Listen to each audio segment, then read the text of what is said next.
Mikä on tämän Mach-E:n akun kunto, nyt kun tällä on ikää semmoinen reilu 4 vuotta? Ja löytyykö jotakin vikakoodeja täältä? Tutkitaan myöskin sitä. Ja pikkasen tutkitaan tämän lämmitystä, koska tämä ei ole ihan niin lämmin auto, mitä mä toivoisin. Niin katsotaan, onko tuossa vastuksessa jotakin häikkää vai ei. Niin näitä asioita tällä videolla. Aloitellaan vaikka siitä, että otetaan tämä Xtoolin vikakoodilaite ja katsotaan, mitä tällä pääsee lukemaan tuolta ja löytyykö jotakin semmoista, mikä pitäisi kiinnittää huomiota. No sitten mulla on tämmöinen V-Peakin lukija. Eli tää on tämmöinen OPD-palikka. Vähän tämmöinen paremman puoleinen. Tää ei ole ihan se halvin Kiinan pulikka. Että ei toki paraskaan, että ne, onko se OPD-link vai mikä se on, niin siitä löytyy vielä niitä oikein top of the line juttuja, jos haluaa oikein hyvän, mutta tää on ihan hyvä kyllä, niin käytetään tätä ton CarScannerin kanssa, niin tutkitaan vähän, että mitä dataa löytyy. Okei, puketaan ensin tää Xtoolin OPD-mötikkä tonne paikallensa. Se on tuolla. Tämä on helppoa, tässä ei ole edes mitään suojaluukkua tuossa edes, mutta eipä se sieltä sitten näy silmiin, jos ei sinne kurki. Ja sitten pannaan tuosta pelkkä sytytysvirta päälle. Sitten pistetään tämä masiina käyntiin. Täällä on sitten aika kylmä, 20 on pakkasta, että no 21 näyttää tuo auto, että ei tää nyt niin kuin aivan määränsä pitempään viihdy, mutta koitetaan nyt hetki olla. No joo, mä mielesin siinä olla vähän jo ongelmissa äsken, koska taas tämä luukku veti juntturaan aika komiasti, kun yritin sen avata, jotta mä saisin tuossa tuota vikakoodin lukulaitetta käytettyä kivasti tuossa niin kuin frankin päällä, ja sehän vaan napsahti kerran taas ja jäi jumiin eikä mihinkään suuntaan tuosta. Ja mä tuolta Mustangin Facebook-ryhmästä jo kattelin, että jollakin oli ollut menestystä tällaisella kaapelikourun tämmöisellä kannella, niin sillä tuolta välistä sitten tuohon nappulaan, mikä on täällä tämä hätäavauspainike, niin sillä se tuolta painella, niin sen saisi auki, mutta mä en saanut. Tämä on sinänsä ihan hyvä, että tämä on niin lötkö, mutta kuitenkin vähän jäykkä, mutta ei ollut riittävän jäykkä. Mä en ainakaan saanut tällä sitä kyllä niin tehtyä, että sen verran se taipuu alta pois, että toi on aika tiukka se nappi kuitenkin, tommonen kuminen. Niin. Sitten mä koitin tätä tuunata, että mä oon teipannut tänne rautalankaa tänne sisälle, että josko sillä saisi vähän parannettua tilannetta, mutta mä en ehtinyt tätä oikeastaan kunnolla nyt sitten käyttää, koska niin joo, ja itse asiassa joo, toinen vielä, tälläkin mä yritin, eli MMJ-kaapelilla. Ehkä jos tää olisi pakkasessa hetken aikaa vielä kovettunut, niin tää olisi saattanut kans toimia. Tällä oli aika helppo päästä niin kuin sinne oikeille huudeille niin kuin käsiksi, mutta tää oli liian taipusaa sitten kanssa, että olisi saanut painettua. Mutta tosiaan sitten kävikin niin, että tulin tähän uudestaan, kun olin käynyt tuolla syömässä ja katoin tuonne luukun sisälle, niin tuo valo, mikä täällä loimottaa, eli tuolla on tämmönen sisävalo, koska pitäähän siellä nähdä, jos siellä asuu joku peikko tai muu siellä, niin se oli jo sammunut, eli toi auto oli niin kuin mennyt nukkumaan, niin mä ajattelin, että mä kokeilen niin, että mä pistän nopeasti virrat päälle ja tuolta auton näytöltä sitten menen painamaan sitä frankin avausnappia, niin kas kummaa, se aukesi. Sillä se pompsahti sieltä, eli ongelma aiemmin on ollut, että se tavallaan tietää se auto, että se on auki, niin se ei anna siitä napista niin kuin tehdä mitään, että se on niin kuin sinisenä valmiina se nappula siellä, että se tietää, että se on jo auki, niin ei se yritä sitä avata. Mutta jotenkin, en mä tiedä, onko se sitten se, että kun tämä auto oli uinahtanut välistä tai mä olin riittävän nopeasti siinä käynnistyksessä tai molemmat ja sitten sieltä painoin, niin sitten se pomppasi. Mutta hyvä näin. Kyllä mun pitää toi lukko tuohon uusia, ennen kuin se jää pysyvästi jumiin. Mutta nyt jatketaan kuitenkin vikakoodien kanssa. Nyt siellä on se OPD-palikka paikallansa, niin lähdetään tuosta skannailemaan. Sieltähän se löytyy, Mach-E 21-malli. Tämä nyt taitaa olla 22 niin kuin vuosimallilta on tavallaan, mutta 21 puolella valmistettu. Bensa on polttoaineen tyyppi, mutta kuitenkin se tietää, että se on akkuauto. Näin. No tehdään sitten tuosta toi automaattiskannaus heti.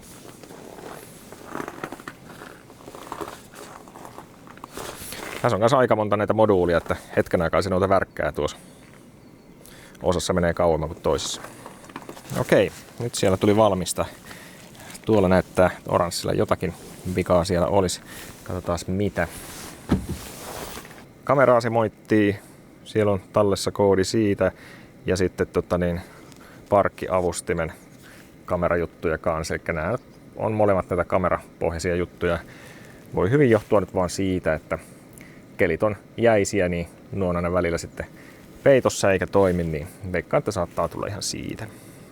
Voisi tuosta poistaa. Noin.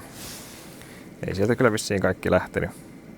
Park Assisti siellä edelleen jotakin herjailee. Ei tässä mun mielestä edes oo sellaista, jos niinku semmoista niinku ei varsinaista niinku Park Assistia, en mä tiedä. Oli tai ei, mutta siltä mä kans tossa on pohtinut, että olisiko täältä mahtanut saada niinku käsijarrua niinku käytettyä, tätä sähköistä käsijarrua.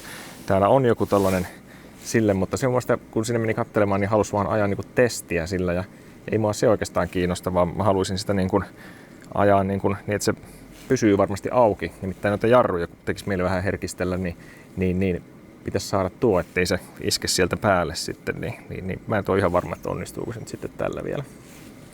Tuossa olisi noita jotakin takakameran kalibrointia, en tiedä, olisiko siitä hyötyä. Se on niin likainen, ettei kannata.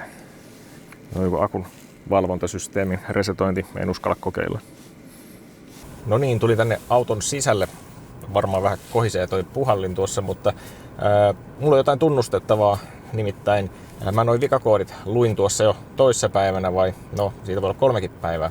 Niin mä voin näyttää mitä silloin paljastui. Eli nyt vähän niin kuin katsottiin, että onko sinne tullut jotakin uutta tilalle ja ne 2 oli tullut, mitkä mun mielestä oli aika tommosia turhanpäisiä koodeja molemmat, mutta laitetaan ruudulle mitä tuli silloin aiemmin kun mä näitä kattelin, niin siinä oli tuosta niin kuin valokatkaisijasta tullut joku koodi, sitten joku tommonen ohjainmoduuli A, B ja C, jotakin poweria, niin sieltä oli tullut jotakin, ei mitään kärryä mikä tuo on, ja sitten kuva, mikä tuo image processing, eli niin kuin siis kuvan käsittelyn, niin kuin sieltä on yhteys katkennut, ja sitten on näitä kamerajuttuja taas tuolla, ja sitten tuolla niin kuin maksimihuurteenpoiston LEDistä on tullut joku kans maininta.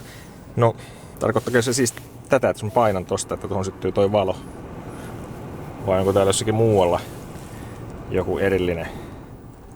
Onko tuo edes LED, kun musta tuntuu, että se on niin kuin tässä näyttöelementissä vaan tuo eikä mikään LED, mutta se on tuolla varmaan.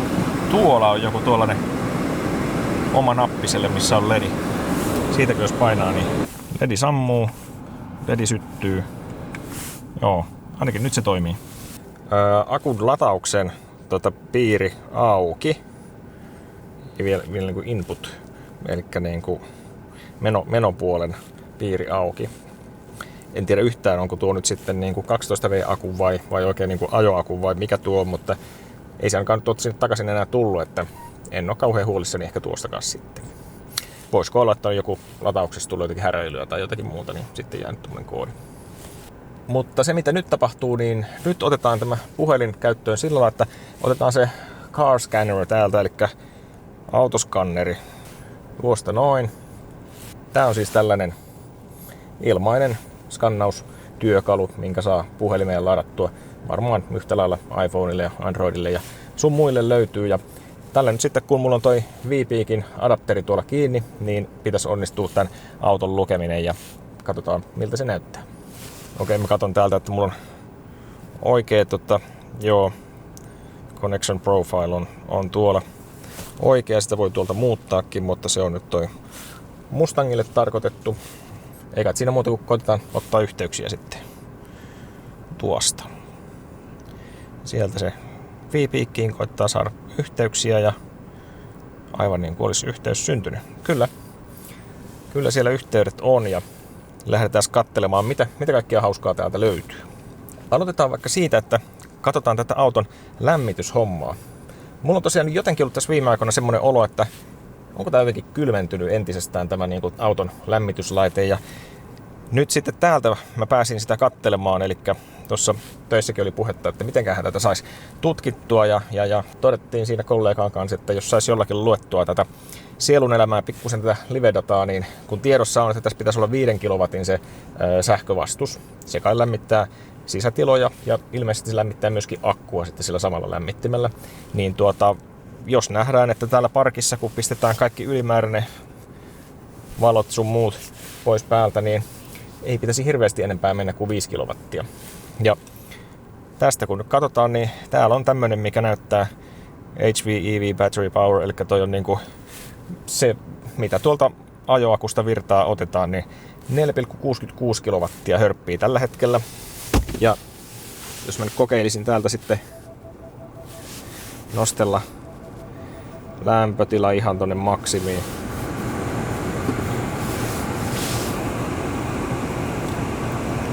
Pienetään toi puhallin vielä, että noin.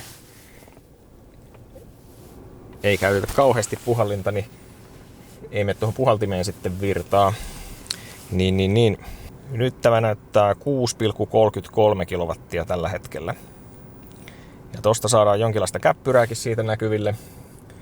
Eli tuolla näkyy, se kieppuu tuolla 6 päällä olevissa lukemissa tällä hetkellä.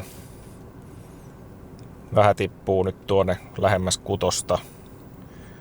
Mä en tiedä, että onko mulla täällä jotakin muuta vielä, mikä nyt sitten hörppisi tätä virtaa. Valot on aika lailla pois päältä nyt. Nyt tuli tommonen isompi droppi, että se putosi tonne lähemmäs 5. Ja aiemminkin kun tätä jo testasin vähän tuossa, niin tuonne 5 päälle se asettuu. Eli näyttäisi mun mielestä sillä lailla järkevältä, että nyt kun tässä ei hirveästi muuta kulutusta pitäisi olla, niin kyllä se lämmittää sillä ihan maksimiteholla. Nyt lähti tippumaan, se johtuu siitä, että alkaa lämpenemään tää sisätila varmaan aika lailla jo, niin alkaa sitten pikkusen toi teho hiipumaan. Ja nyt voisi kokeilla vielä sen, että laittaa tuon lämmityslaitteen kokonaan pois päältä. Eli jos painetaan tuolta ja sitten me painamme tuosta sen pois päältä. Tuulilasin lämmitys sotkee, se oli vielä päällä. Tuosta tuulilasin lämmityksestä tuli ehkä vähän ylimääräistä kuormaa äsken, mutta katsotaan mitä nyt tapahtuu. Nyt kuuluu jotenkin ihme surinaa jostakin ja 7 kilowattia menee nyt. Mitähän se nyt touhaa? Nyt se alkaa tippua sieltä. 6,9. No, katsotaan mihinkä tuo asettuu. Nyt ei pitäisi lämmitykseen mennä enää mitään, niin mä en tiedä miten tuo nyt sitten vielä noin paljon kuluttaa. Aina vaan menee tuollaista 7. Eli onko se nyt sitten niin, että nyt kun täältä on pois nuo, niin alkoiko se lämmittää sitä akkua nyt sillä lämmittimellä sitten, ja jostain syystä se saa höngittyä sinne vielä niin kuin enemmän tavaraa, mitä sitten tuolla sisätilan lämmityksellä saatiin. Joo, ei se paljon tuon alle 7 näytä tippuvan, että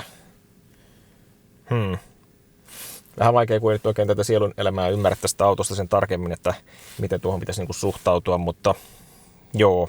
Aiemmin kun mä tätä testasin, niin se näytti ihan loogiselta, että silloin mä sain sitä niin kuin reilua 5, ja mulla kuvakaappaus taitaa siitä ollakin, niin kun lämmitin autoa, auto menee sammuakin,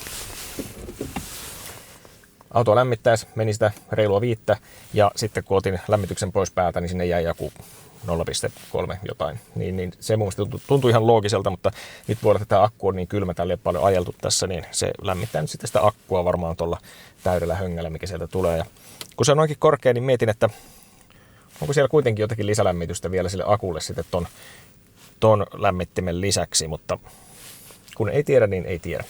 Laitan kuitenkin lämmityksen takaisin päälle, niin on mukavampi täällä kuvailla. Niin, se alkoi tippumaan toi, mitä akusta otetaan, niin alaspäin kohti 6 näköjään. Vai niin?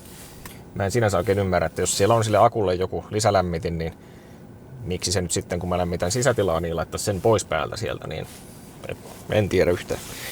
Mutta joo, se oli ihan mielenkiintoinen tieto. Eli ehkä mun johtopäätös nyt tästä kuitenkin kaikesta on, että kyllä tämä toimii tämä auton vastus sillä lailla, miten sen kuuluukin toimia, että ei se ole kuollut osittain, koska sekin on mahdollista, että se saattaa niin kuin osittain sitten lopettaa toimintansa ja ei tule enää niin lämmintä, mitä pitäisi, mutta ei ole semmoinen tilanne, että tämä on yhtä lämmin tai kylmä kuin ennenkin. No niin, sitten katsotaanpa tätä niin kuin akkuun liittyvää dataa nyt sitten täältä, eli tossahan näkyy toi hyvinkin mielenkiintoinen HVB State of Health, eli se on niin kuin se akun terveydentila suoraan käännettynä, niin 94%. Eli tämä auto on reilu 4 vuotta vanha, niin 94 on mun mielestä ihan hyvä lopputulema, eli siinä alussahan tuo niin kuin tippuu kaikista nopeiten ja sitten nyt tällä ikää ja kilometrillä se rupeaa pikkuhiljaa niin kuin rauhoittumaan tuosta, niin voi olla, että ollaan vielä hyvän aikaa yli 90 sitten, niin on tuohon ihan tyytyväinen kyllä. Katsotaan, jos löytyisi netistä jotakin dataa, että miten muilla on yleensä nämä ollut, mutta toi ainakin mun mielestä niin kuin aivan jees.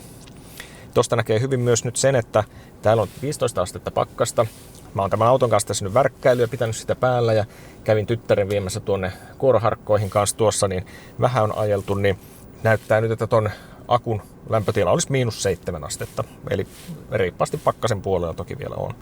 Nyt se tuolla on mielenkiintoinen toi coolant heater power, eli onko tuo akun jäähdytysnesteen lämmitin, niin onko se nyt sitten, muuttuuko se, jos mä muutan täältä näitä, otetaan toi niin kuin sisätilan lämmitys taas kokeeksi pois.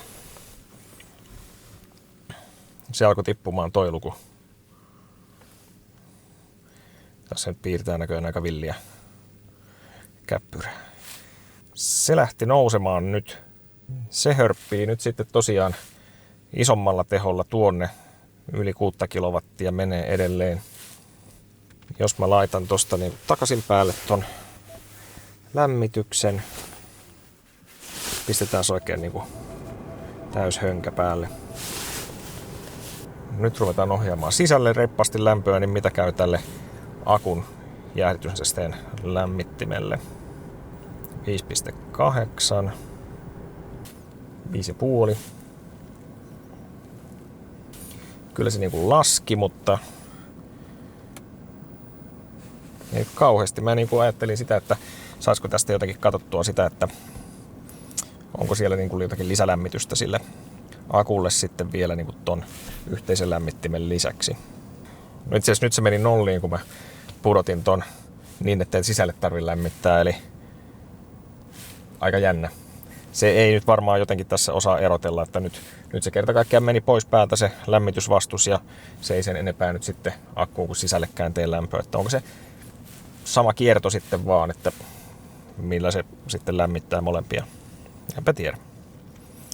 0 kilowattia on nyt coolant heater power ja sitten tuossakin jännästi tämä näyttää, että niinku toi state of charge, eli niinku lataustilanne, tai siis niin, prosentuaalisesti paljonko on akussa latausta, niin siellä olisi niinku tommonen 50,4, mutta se mitä näytetään on 55, että miksi tuossa on eroa ja miksi se on noin päin, niin sitäkään en osaa kyllä sanoa.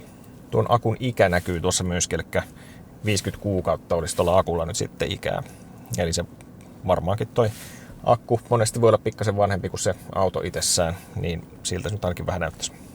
Tuossa näkyy myöskin toi HV Charge Power Limit, eli toi varmaan on nyt se tavallaan, että kun akku on kylmä, niin se ei 6-5 enempää nyt sitten varmaan ottaisi pikalaturista sinne virtaa. Tuolle jäähdytysnesteellekin löytyy pari arvoa. Toinen on 15 astetta ja toinen 61, mutta kun ei nyt oikein tiedä, että miten toi systeemi on toteutettu, niin ei nosta nyt oikein osaa mitään sanoa muuta, että okei, tommosia jotain lämpöjä siellä on. Tuo on kans ihan hyödyllinen data, toi 12V-akun lataustilanne, eli se näyttää, että 71% olisi siinä. Viimeksi kun mä katsoin silloin muutama päivä sitten, niin se oli joku 60, eli kyllä se on siinä niin kuin täyttynyt ja ehkä tuo jopa oikeastikin osaa sitä vähän niin kuin sitten mitata, että mikä se tilanne sen kanssa on. En tiedä sitten missä kohdin se lataa sitä, onko se silloin kun on piuha kiinni ja ajaessa ja näin, mutta ei se ainakaan täynnä tällä hetkellä ole. Mutta joo, semmoista dataa sieltä löytyy, eli ei mitään nyt kauhean huolestuttavaa, mun mielestä oikeastaan ihan positiivista. Niin. Hyvä näin. Ei muuta kuin jatketaan Mustangilla ajelua ja pistetään lisää videoita tulemaan taas, kun aiheita löytyy.